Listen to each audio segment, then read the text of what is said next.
జగన్కు big shock తప్పదా? ED పట్టు బిగుస్తోందా? ఇతర కేసులు చివరి దశకు చేరుకోనున్నాయా? ఇక కోర్టుల చుట్టూ తిరగాల్సిందేనా? రాజకీయాల కార్యకలాపాలలో పాలు పంచుకునే అవకాశం ఉండదా? దీని వెనుక కూటమి సర్కార్ పగడ్బందీ ప్రణాళిక సిద్ధం చేసిందా అనే చర్చ ఏపీలో నడుస్తోంది. మాజీ సీఎం వైసీపీ అధినేత వైఎస్ జగన్కు బిగ్ షాక్ తగిలింది. ఆయనకు సంబంధించిన 800 కోట్ల విలువైన భూములు, షేర్లను ఈడీ జప్తు చేస్తున్నట్లు సమాచారం. 2009, 2010లో నమోదైన అవినీతి ఆరోపణల కేసులో ఈ చర్యలు తీసుకున్నారు. వైఎస్ జగన్ ఎంపీగా ఉన్నప్పుడు పలు కంపెనీలకు లాభాలు కలిగించినందుకు వ్యాపార సంస్థల నుంచి లాభాలు పొందారనే ఆరోపణలు ఉన్నాయి. హైదరాబాద్, బెంగళూరు నగరాల్లో ఉన్న భూములు కొన్ని కంపెనీల్లో అటాచ్ చేసినట్లు సమాచారం.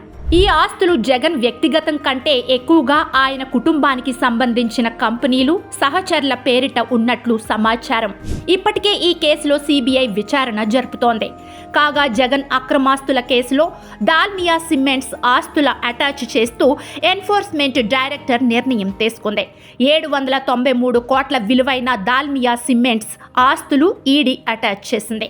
కడప జిల్లాలో 417 హెక్టార్ల భూమి కేటాయింపులో దాల్మియాపై అభియోగం ఉంది. దాల్మియా సిమెంట్స్కు సున్నపురాయి లీజుల కేటాయింపులపై అభియోగాలు ఉన్నాయి. సిబిఐ ఛార్జ్ షీట్ ఆధారంగా ఈడీ మనీ లాండరింగ్ విచారణ జరిపింది.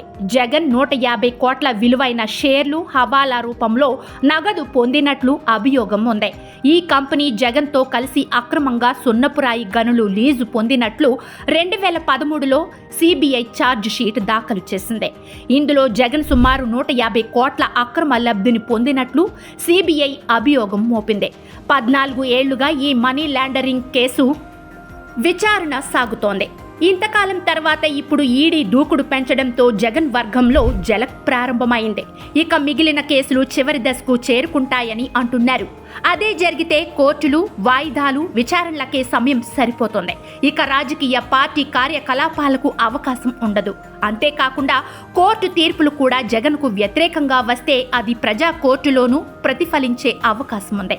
ఇప్పటికే వైసీపీ వర్గాలు చెల్లాచెదురైపోతున్న నేపథ్యంలో అధినేత మళ్లీ కోర్టుల వెంబడి తిరుగుతూ జైలుకు వెళ్లాల్సి వస్తే పార్టీ పరిస్థితి ఏంటనే చర్చ ప్రారంభమైంది.